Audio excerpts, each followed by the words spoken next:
What is up, guys? Welcome back to the THB Strength Podcast. On today's episode, we are going to be looking at elite high jumpers training and comparing it to Isaiah's training that he does as the highest jumper in the world.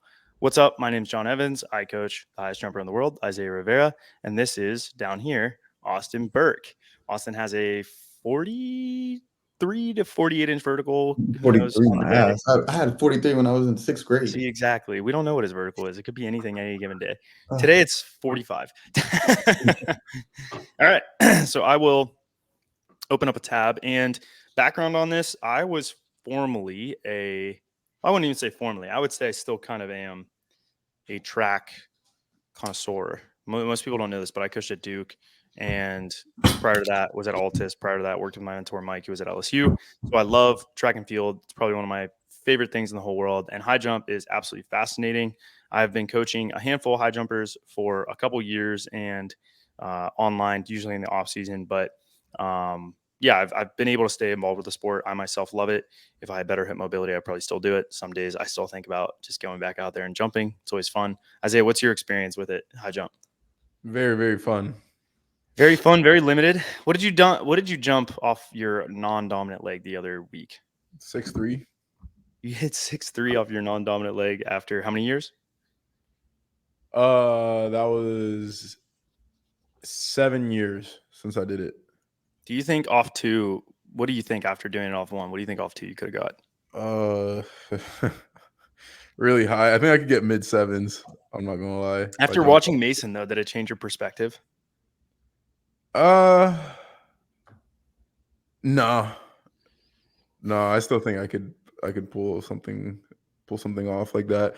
Well, specifically from watching like 2 foot guys or 2 foot high, 1 foot high jumpers trying 2 foot going 7+. Watching them, it makes me think I could go 7. You go higher. Yeah, because I consider myself pretty like acrobatic, and the technique feels natural to me. And I did 6'3" with shitty technique even still. Like, I don't know. I feel like I would say like high jump is. And I wasn't. The other thing is I wasn't warm off one. I stopped because my knee hurt. That's fair. I think you could have gone 6'7" off that leg. Yeah. To be fair, like with good technique, I think you could have cleared way higher. Yeah.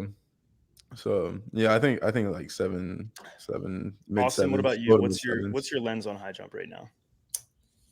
Well, after the show, I tried to jump it because Dillan was, and I got really fucking scared, and I forgot the feeling of being scared to hit the bar from when I was like 15. I remember when I first started high jump, I was so afraid to jump and hit the bar, and I felt the same sensation, even though I cleared 6'2", 6'4" in high school, and I was just like, nope, not happening. And I jump way higher than I do now, now than I did then. So, I think I could clear 6 foot right now. All right. You guys want to know something crazy? So I was talking to Fabian yesterday. Mind you, this guy's I'm actually going to share the screen. I talked to Fabian a lot because right now we're trying to figure out his season and we're trying a lot of different stuff. So he I guess we'll just go to Instagram. He's probably one of my favorite jumpers. Oh, look at that, Speed of the Devil, Shelby. He is so it's this Fabian Delhide. So 10.1. Okay, this guy's 6'9", and he jumps 7'7" and 3/4. Right. So I asked him. I was like, "When was the first time you dunked?" He's like, "I was 14. I literally never played basketball in my life, and I dunked 2 hands the first time I tried." He was 6'4" at 14, so he was an absolute just like specimen. David Langstein. What's that? Just the same as David Langstein. Yeah. So this is him jumping 230. I don't even know if it was in a meet. I'm not even sure. But 6'9", 230, which is 7'6.5", right? He said his vertical he thinks is like 44 or so. I mean, this is, I don't even know. This is like 2 meters for a hurdle, maybe higher. 6'9", 44-inch vertical is actually bananas. That's like LeBron. I literally told him, I was like, "Can you please just come back here so we can just like play around on the courts?" And he's like, "Yeah, I guess." You know, it was so funny, man. He's like, "Oh, think about it." But yeah, he's super, super powerful, like incredibly powerful. And, you know, I was able to talk to him kind of about what he was doing. So he does a lot of weight room training early in the year. It's actually pretty similar to what, you know, we would do. So like, you know, Isaiah, for you, when it's early in the year, we get in the weight room a lot. And then later in the year, we start doing more plyos and stuff like that. It's like that, but even more intense in terms of the plyo training. So, you know, this time of year is probably, well, this is actually May. So that's quite a bit later into the season. I guess we'll have to see if he has something from further out. So, like February, yeah, he's getting really strong in the weight room, like deadlifting 200 kilos. You know, what do we have here? April. So, you know, he's quite a bit younger here, but How old? Yeah, how old is he in general? right now he's 27 or 26, I think. I But remember watching this guy years ago. Like 518 pounds, and he weighs about 96 kilos. So this is almost like 3 times body weight, which is actually Looks like insane. he could be your brother. Yeah. Thanks, man. Except he's 6'9". So yeah, he's just super, super powerful. But the training that he does a lot more plyos. So based on kind of what he told me, I'm not gonna like give out quite all the X's and O's, but I will tell you that it's a lot of jumping and lifting basically every day. So he pushes the boundaries of what you would do. Like he would bound twice a week, have a jump session on top of that, and then also have like 2 strength sessions. Like it's just 5 days of high intensity work. Whereas for you, Isaiah, that would be, you know, what I guess how much plyos with lifting have we done in the past, like maximum for you, and how long at any one point? He'll do that for like 3 months, 4 months in season. I mean, it's only been like maybe 3 weeks at a time, and it'll be, I would say twice a week. Plyos, twice a week, high intensity lifting, and then a jump session. It's probably the most that I've ever done. So what is that total high intensity sessions? 5. Whoo! For how long though? 3 days a week? Like 3 weeks. This is like So- the most. This is the most I've handled with that. Okay, so his would be this. He would go, I think he does 2 sessions. He does 2 a days, twice a week. Monday and Thursday. And that would be like some sort of complexes in the weight room, like I'm assuming plyos or something, and maybe some lifts. And then he would do sprints in the evening. And then he would do, I'd have to look and be sure, but let's assume it's like sprints on Monday. Tuesday would be like takeoffs, essentially, like home hurdles. And then he would do strength work, relatively easy. Then he would bound and do runs on Thursday. Then he would do strength work again, and then he would have a jump session. So it's like only high intensity volume basically the whole time, which I think is crazy. Like, do you guys think you would survive that? No. Maybe if everything was perfect, every little aspect of life was perfect, maybe. What does that mean? No stress. My diet's good. You know, I'm sleeping well. You know. I know for a fact I wouldn't survive. I think I did. How many plyo contacts did I do in? How many plyo contacts did I do at the most in 1 month? Let me see here. It was. Didn't you do a like- compilation of like how many contacts it was or something? Yeah, I did. That's what I'm trying to find. How many it was? It was a lot, like a lot. It was before my 2 foot arc, so I got to go back and find it. Way back. Progressing Isaiah Rivera's training. shout out my injured girlfriend. Damn, when was that? That was so long ago when I was doing. That was February, January or February. Is that what it was? Can you guys Yeah. still see my screen or no? No, you're not sharing your screen. Let me present. Tell me if there's anything ever incriminating on my screen, guys. You can't. It'll be too late by the time we see it.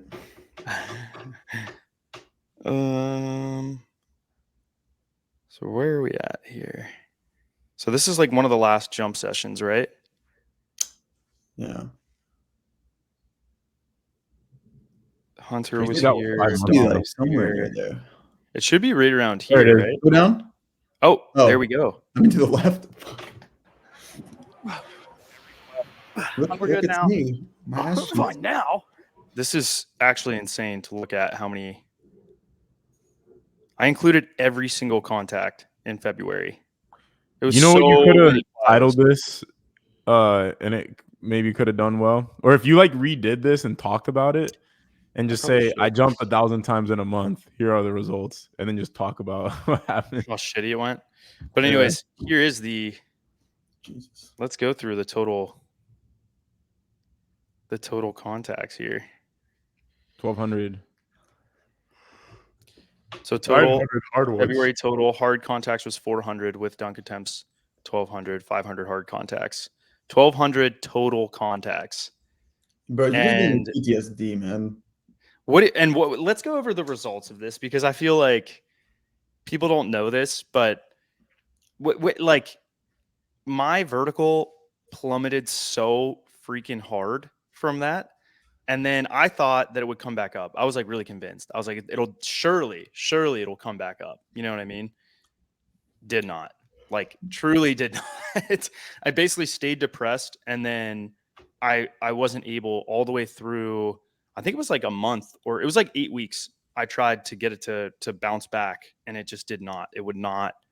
I didn't see a super compensation at all, which I was really surprised. I really thought that because my specificity was so high, because I was like doing a decent amount of jumping, that it would bounce back. But I mean, I didn't think it did. I don't know what you guys. I mean, you guys might have a better lens I mean, I did it with you. than I did. What's that? I did the cycle with you, so Yeah, I mean, both you died as well a little bit too. yeah. At Well, first Austin, I you was missed some of the like I had the days. 2 sessions. I was like, I love plyos, and then I died, and then I didn't start jumping until we started the high volume. Yeah, and it's interesting because like when I was talking to Fabian, he was saying he would do. I think he said he did 300 contacts a session, or something like that. Like he would do 300 contacts in a session, a single session. Which We is just didn't do enough. I don't know about that. I was destroyed. I'll meet you at the gym in an hour for 4,000 contacts. You down? Yeah, I mean, we were also on stiff surfaces. It's not like we were on grass. I think he did all of his on grass. Oh. So like the intensity of our plyos was very, very, very intense. Very, very, very intense. And our outputs are a lot higher now. Like when he did his, I want to say it was when he was like 16 or something like that. Like when I was 16, I probably could have handled that. But now, no way. Like after partially tearing my patella, it's just no way. Really, really difficult. And my vertical didn't budge. And the other thing too is like relative to what I'd done in the past, that was more plyo contacts than I'd ever done in that month, by far. And really did not see any meaningful change in my vertical. Like I said, again, if anything, I was probably jumping worse, I thought. So yeah, I mean, more and more, I think that for me, plyos are a bit of an accessory. I think that training hard and doing very low volume of plyos, but mostly doing it in the form of just jumping, tends to be way better for me, like infinitely better. So that's kind of my lens on it. I guess Isaiah, what do you think about what I just said? Do you think that, Austin, we kind of got your lens, like you've kind of saw me do all those plyos and that period of time. Do you still think that plyos for you are a driver of performance, or it's just like very specific ones? Or because I know you've said that in the past that you think plyos work for you, but it's just like really high drops into max effort jumps, I think. To take advantage of plyos, it's specifically I have to have had a period where I got way stronger before it, and then I have to be really healthy to where I can go 100% and not flare myself up. I think if those two check boxes haven't been checked off, then I don't benefit from plyos, because I've had periods of times where I did a shit ton of plyos and it didn't work, but I was hurt. I was trying to basically survive through the sessions, and it was way different when I was actually healthy doing it. And I think because the intent is way higher. Like if you're healthy, your intent can be way higher on the plyos than if you're not healthy. So you think it's quality over quantity? Yeah, big time. Well, I think it's both. I think you can only get quantity if you have health, and you can only get quantity if you're healthy, and you can only get true quality if you're healthy. even like jumping, like a jump session. My best jump sessions are when are when I'm healthy, because I can actually try. Like I can try really freaking hard. Like I'll give an example of the last session we just had, and even every show that I've done this last month since I got hurt. Each one of those, like the session specifically, technically I think could have been a good session, but I was guarding. Like it was like I was like 95% and I was guarding every jump. Versus the sessions, even when I'm fatigued but I'm feeling healthy, it's like you can attack the ground, you can run fast. Like you I'm get listening. way I'm getting more, more coffee. Go like ahead.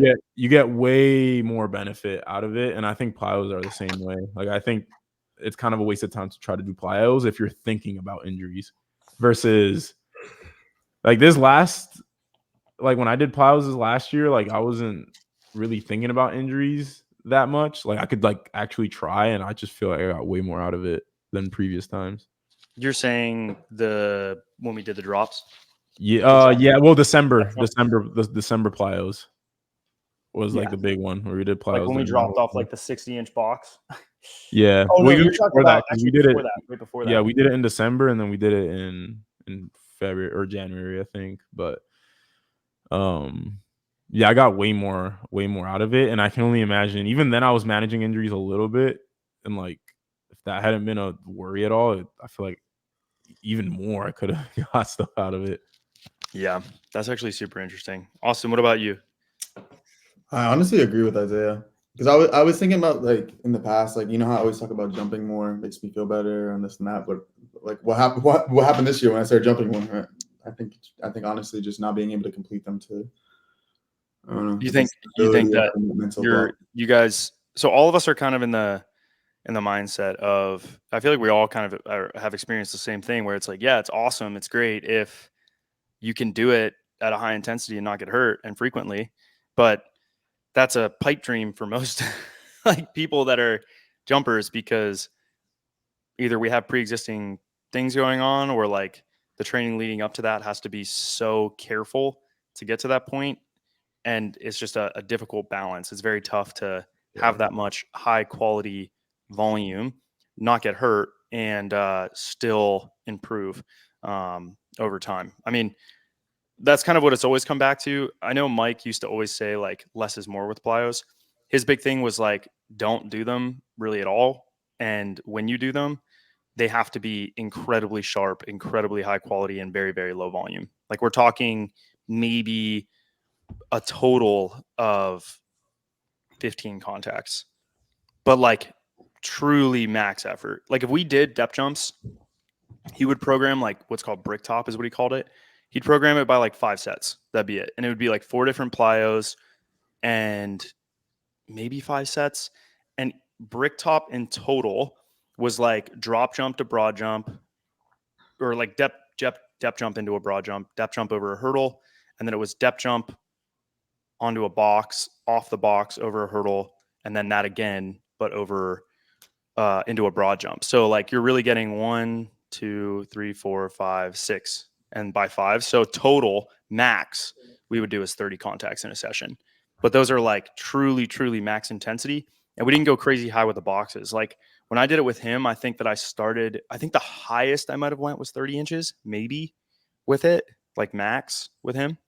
And I will say that during that time, I was incredibly fatigued in high school. Like I was sprinting 3 days a week. I was running 5 days a week, at lifting 5 days a week.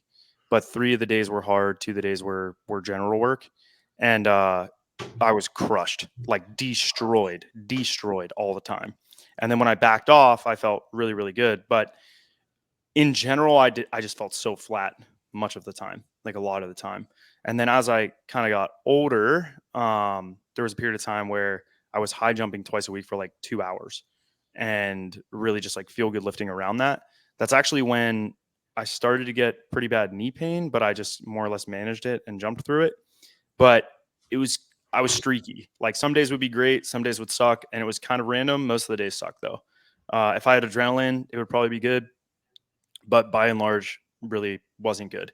When I felt the best was doing kind of the lower, very low, or it would be high quality lower volumes, moderate frequency. So it'd be like I would add a set of like 8 each leg, or I would add like some bounds or something like that after or supersetting with a lift. And the lift would be like very, very specific.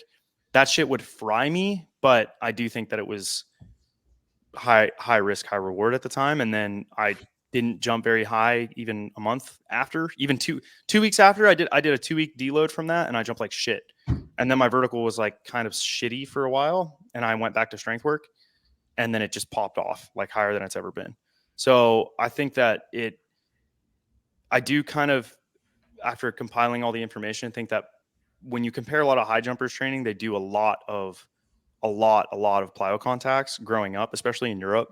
Like if you look at, we'll pull up another guy, Yannick Clausen, but to my point, they do a lot of volume, relatively low intensities, and then they build on that over time. And then the intensities are basically always max. And I think they just build such a strong resilience to it that they can handle it for like the rest of their careers. You know what I mean? And I think us, like, we do a lot of jumping and takeoffs and stuff like that, but it's in the form of dunk sessions. And we build up really good resilience for that, but not necessarily for depth jumps and bounding and hurdle hops and single leg hops and stuff like that. And we tend to be a little bit more strength oriented in dunking. And I think it benefits us. Like, I don't think that us doing more plyos would be better. In my experience, like, I was someone that did a lot of plyos before I trained with Mike, and I was not as good at dunking as I was when I had like a proper periodized plan, you know what I mean? And kind of like improved or increased that over time. I also think that if you have really high volume when you're younger, or you don't have really high volume when you're younger, then it's like impossible to like form that capacity later on, or very, very difficult. You know, like how long would you have to keep high volume, low intensity, moderate intensity, high intensity? Like the volumes of that, you'd have to be so careful with, and you basically have to have no pre-existing injuries and be really light. And for most of us, that's not the case. Like I'm 183. Isaiah thought I was 187 today. He thought I was fat as shit. Isaiah's 183. Or you were 184 the other day. Yeah. Austin, what do you weigh? Today 165. 165. So for perspective, a high jumper my height would weigh like 130. Nuts. Like they're not gonna, you know what I mean? They're not gonna have 50 extra pounds to carry the around. average Like girl, Fabian's big. He's 6'9" and he weighs 97 kilos. So what is that? 97 kilos. 210, 215. I mean, at 6'9", that's pretty lean. 215? 215, is that 213? what it is? 214 on the dot. So that's just kind of like a big thing that I've noticed. And then let's go to Yannick, because you know his training is always interesting to kind of see what he was doing in the past. Oh, look at his dog. You know, like you can see, A lot of these guys always have very big, luscious mustaches. dude, it's mustaches they're all the rave. So here's some takeoffs over a hurdle. These are mostly jumping videos, but I think he does have, like, this is like some repeat jumps and things like that. I know when he was younger, he worked with a coach named Lars a lot, and he did a lot of plyos when he was younger. A lot of plyos. Like Yannick still lifted and stuff like that, but he was always doing quite a bit of like repeat takeoffs. And like I know Thomas did a lot of I mean, you can still see a lot of stuff here. This only has 4 views. That doesn't seem right. Look at these bounds. Like that's max intensity. But this is quite a bit later into his career, I think, too, even though it was like a while ago. Again, more bounds, or these are hops.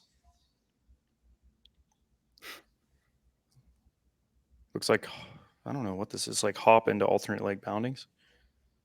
Sprints.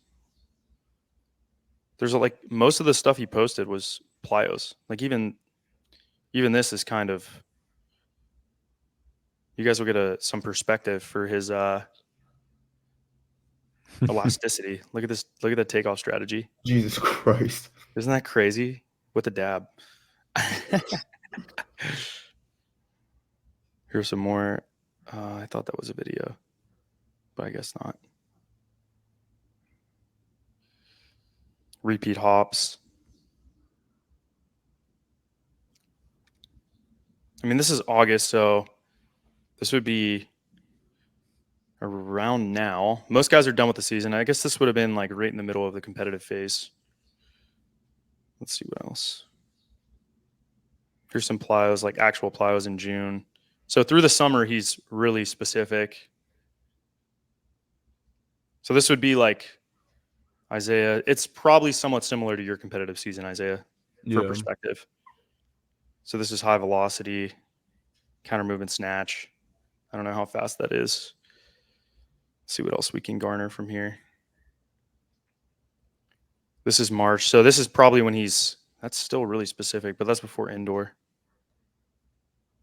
What is this? January. So this is like right before the indoor season, repeat takeoffs.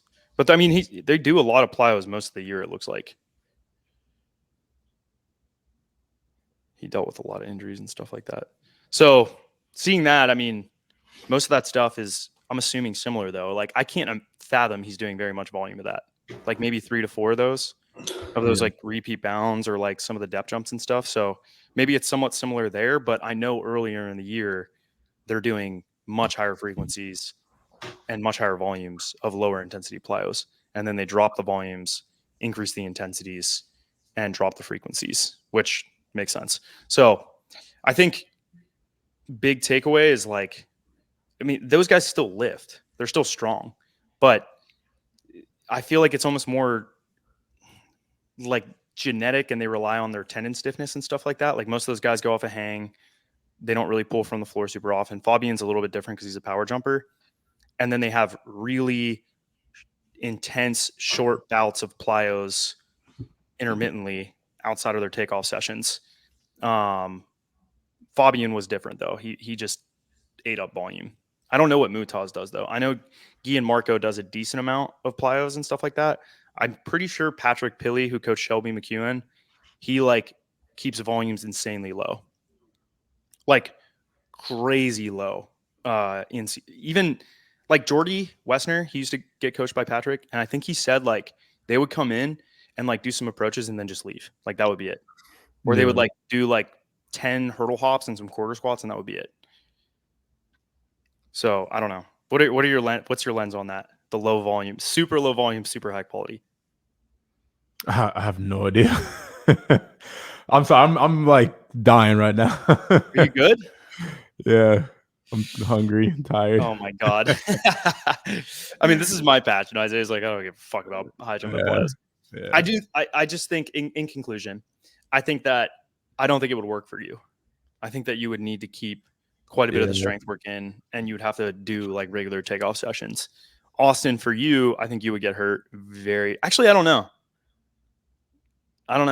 That's what do you think? Both of your conclusions to everything. It's like, would Austin get hurt? Dude, you always get hurt if you There's jump. nothing that works for me. If you jump too often, you get hurt. No, I don't. It's not when I jump too often. I think stuff like that would only work if you like take out dunking. That's like, yeah, like if you compare an average session's like hour and a half, and then guys are doing that a lot, but if you trade that with plyos, I think guys could handle it, but I don't know if it would improve your 2-foot jumping that much. I'm going to Waterford, by the way. Oh, did I inspire you? No, I'm just like, I want to move. Like I want movement. Also, another thing, like when I look at guys like the high jumpers doing plyos and stuff like that, a lot of it I feel like mimics 1-foot jumping, but there isn't a lot of 2-foot plyos that mimic an approach 2-foot jump, if that makes sense. I agree with that. Like for example, the hopping, like single leg to single leg, you're hitting basically the same position as you do in a 1-foot speed jump takeoff. What plyo is going to recreate an approach 2-foot jump like that is repeat?